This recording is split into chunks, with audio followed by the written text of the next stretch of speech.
Good afternoon from Bali, everyone. It's Anifa Menon from hearthealthbrainhealth.com, encouraging healthy grieving and mindful actions.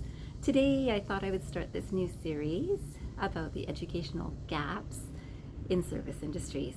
And of course, that means that the service we receive then is based on learning that has had educational gaps, because by now, lots of people have learned lots of things, and there are some significant gaps that are showing. And then it results in the service industry itself being not very stable, and then helping people who are not very stable.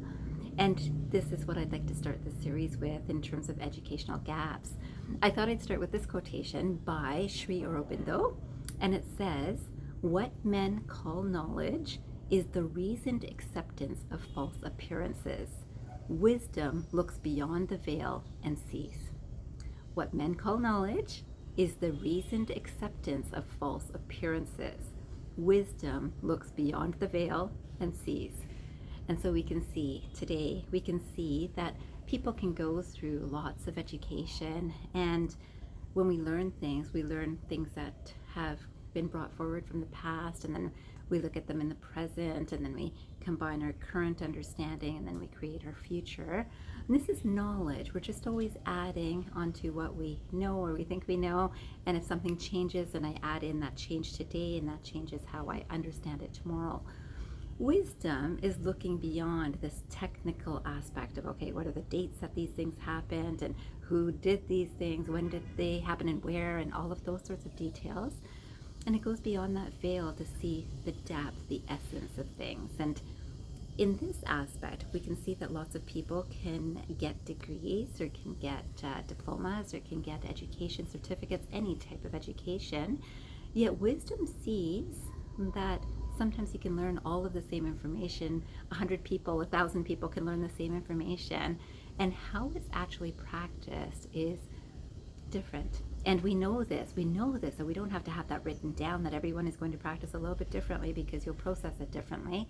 But do people get to understand this about themselves? Because most people are just happy with a title. If I've achieved a PhD, then, well, you know what, I'm so much better than the BSc. So in that way, to understand this wisdom, understands that even a BSc can actually have much more understanding than a PhD, for example. Yet both of those might have no understanding of how to apply things in life, but might be very book smart, and that's wisdom to understand also. I came across this next quotation, which I thought you could reflect on, or we could all reflect on. It says, "Pure truth, like pure gold, has been found unfit for circulation, because men have discovered that it is far more convenient to adulterate the truth than to refine themselves." To adulterate the truth than refine themselves. This is something I want to talk about, the educational system, and whether we think of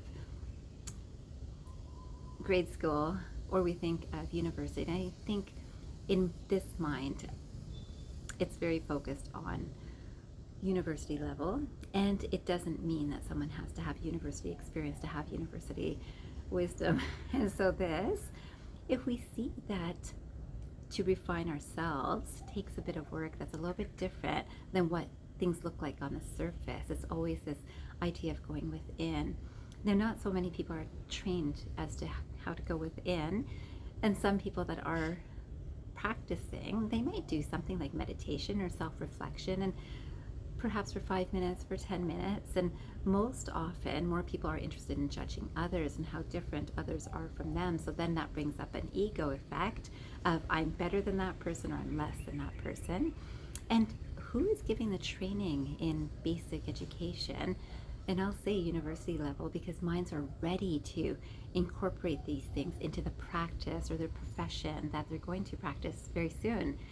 And we're not. And the reason all of this is coming up for me right now to share with you is because, quite honestly, this whole journey into Bali, you might know, some of you know, that I started working with grief recovery and brain retraining specifically because I felt that our education system and my own training itself also did not actually teach how to do this. And right now, you might be noticing, and I certainly do still notice, that there's a lot more anxiety and depression in society. That means that students are coming through right from grade school through high school into college or university and then post education with that same anxiety and depression.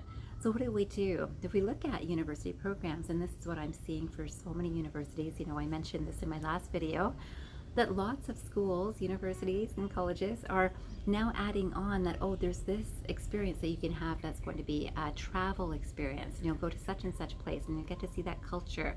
And there was a time where when we had those sorts of opportunities, people really were immersing themselves into a culture. So I remember students that I've met, I didn't have that experience myself, but when I would speak with students who had, let's say, to France, for example, they might have learned how to speak French pretty fluently in the summer that they were there with a hosting family. Then that family's son or daughter would come then to Canada and stay with the host family there, and it was an exchange. And they would learn much more English by having that practice within that family. Today, what I see is much more like our business world, that it's much more about crossing off, okay, checking off the boxes that, oh yeah, you know what, saw lots of different places, we met lots of people, we saw some different cultural things, and we are blessed because of this experience, and the students are blessed because of such experiences. Yet have they themselves grown or evolved in that process? Today I'd say I do not see this. I do not see this as kind of a focus of how am I growing because of this experience. Now, one of the things that I notice is that there's not a lot of introspective time. There's definitely, it's in writing. It's definitely, okay, now do some journaling, do this, and go within. How do you feel about this? Yet most of the times, it's very much answering as if for tests or exams or an essay that is being written for school, that it's not really with true depth of understanding. And part of that reason is because so much is fit into whatever length of time students are traveling to external countries, that there isn't really the time to focus and truly understand oneself. So then I came across this quotation, which actually is the root or the focus of much of my work today. It says, as you are, so is this world. Without understanding yourself, what is the use of trying to understand the world? Without understanding yourself, what is the use of trying to understand the world? And this is something that I actually tried to impress on the group that I was with here for just a few days, just chatting with, and I had the great opportunity to sit and chat with many of them, but I did share this idea of, as you begin this trip, try to look at the people that you're meeting as just you. How are they similar to you? What's the similarities? Don't think about they live in Bali and you live in a different country. Think about what is similar. So for example, they saw people dancing, they saw dancers, and it was, yes, Balinese dance, and it was so beautiful, and they got to learn how to do some of this dancing. It was really fun to participate in or watch or even take pictures. It was so fun and so nice to see the group really enjoying itself. And enjoyment itself is such a great pleasure no matter where we are. So that enjoyment was happening, I saw. Then when there was the discussion about this, so many people were asking things like, oh, is this to maintain your culture? And, oh, you're not making much money on this. And so all of this, remember that the intention from the person providing anything is going to come through in how they present anything. So of course, I also brought up the fact that, in all of the countries that we all live in, there are traditional dances.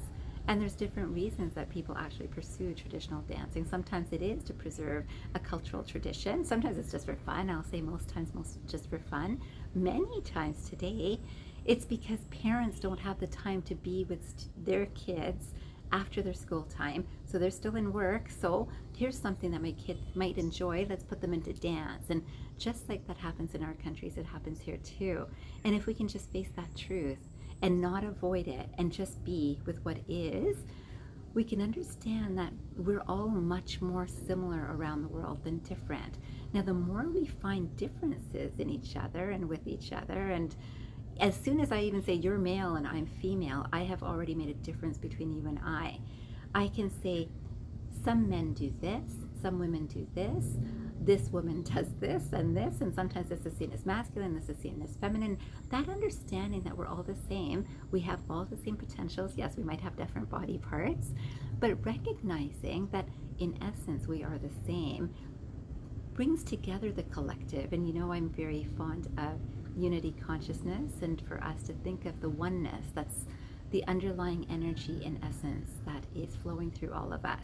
And the more we look for differences, the more we look to compare. The more we look to compare, the more we compete. The more we compete, the more struggles increase.